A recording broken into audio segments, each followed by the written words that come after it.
Hey guys, today I wanted to take a few minutes and talk to you about how to share your story. This is a question that I get asked a lot by people who are just starting out because it can be a little daunting putting yourself out there, being vulnerable and transparent, and talking about your life and just putting your life out there.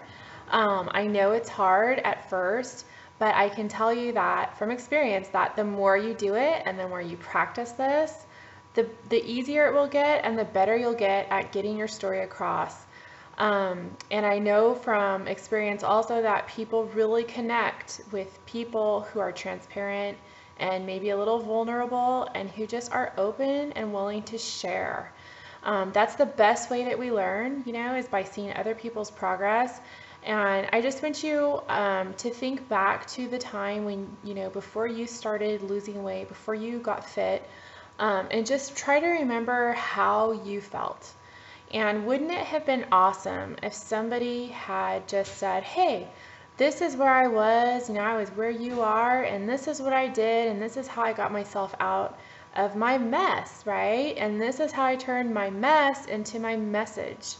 And that's something that we all have the power to do. We all have the power to motivate and inspire other people. So I have 5 tips for you on how to share your story. And the first one is what I already mentioned, and that is remembering back to where your story began. What was it like? How did you feel? What was your mental state at the time? Where were you physically? Just share and be open and honest about where you were, how it felt, and even if you had maybe some health concerns. So I know some people suffer with diabetes. There are side effects to, being overweight and out of shape. So being willing to share those is really awesome.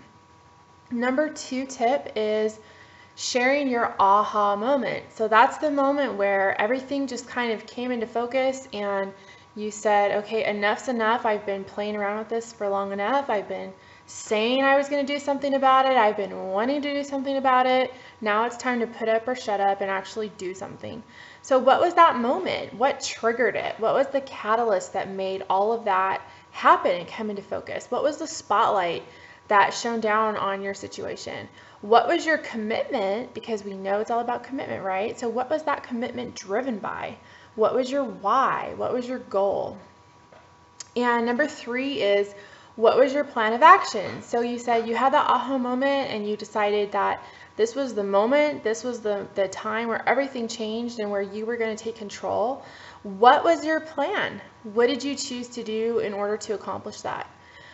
Number 4 is finishing what you started. So it's great to be motivated. It's great to be inspired. It's great to have a plan, but we all know that unless we finish what we start and we're consistent and we do the daily activities that it takes to get where we want to go, we're not going to get anywhere. So all of the motivation and desire is great, but you have to have a follow through.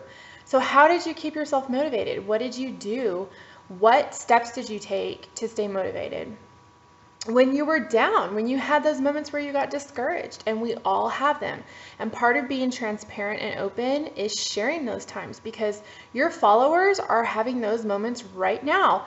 They're having those moments where the alarm rang at 5 o'clock and they go, oh God, I just can't do another day, So share those times when you were in that same spot and talk in your posts and talk in your conversations the way you felt. And I promise you, if you do this, people will feel like, oh my God, how is she in my head right now? And I've had people ask me that, you're reading my mind, you're in my head. And it's because I'm willing to be honest about how I felt. So what were some of your struggles? What kept you going when you got discouraged? How did you overcome needing to feel perfect and that need for perfection, and accept that you're just a real human being and it's a daily struggle, it's a daily fight, and as long as you're one step ahead today than you were yesterday, you're winning, right? So how did you keep that in focus? How did you overcome that perfectionism? And the 5th tip is, where are you now? So now is where we can turn our mess into our message. So all of that up above was part of the mess and part of how we got ourselves out of the mess, and now is our message. So where are you on your journey? What are you doing? And I just want to throw in here too, Sharing and being open and vulnerable about your situations and about your life and about maybe the struggles that you go through. We want you to do that. We want to do that because that's what people relate to. But at the same time, you have to have a balance between being vulnerable and open and sharing and being a negative Nelly and crying and whining. Okay, so we don't want to get on Facebook and just be negative. Nobody's going to want to follow negative. People don't like that. But if you can say, look, this was my struggle today, and it was, really tough and it was really hard and I really wanted that donut, but I made it my mind and I said no, and I turned around and walked away, then you can turn that into a positive situation. So always be looking for those times when you can make the negative into a positive. If it's just a straight negative, I just really encourage you to just leave that off of Facebook. I think I said in one of the other videos, go in your bathroom and put a pillow over your head and scream if you need to, but don't rant on Facebook about negative stuff. You will turn away so many people. There's a little thing on Facebook called hiding someone. This means that they don't have to block you. They can just hide you. And it's kind of like blocking, but it's not as in your face. But what it really means is that I really don't want to see anything this person does. Okay, so let's avoid getting ourselves blocked. Now, I know that was totally a sideline, but back to sharing our stories. So number 5, where are you now? What's your message? What's your message of hope? Where are you now on your journey? And it's okay if you're not at your goal. That's okay. That's fine. This is all about leading by example. And a lot of people will relate to you if you're open and honest and say, hey, I'm not where I want to be, but look, I'm a step ahead from yesterday. I'm 5 steps ahead from last month. Just sharing that and being open to sharing exactly where you're at, you're going to inspire a lot of people. How are you? Just something to share, how you're going to take that mess that you had and that awful situation that you had and the negative place that you were in. How are you going to take that and use it to motivate and inspire other people? And what are you passionate and excited about now? What do you get now? I mean, what just excites you about the future?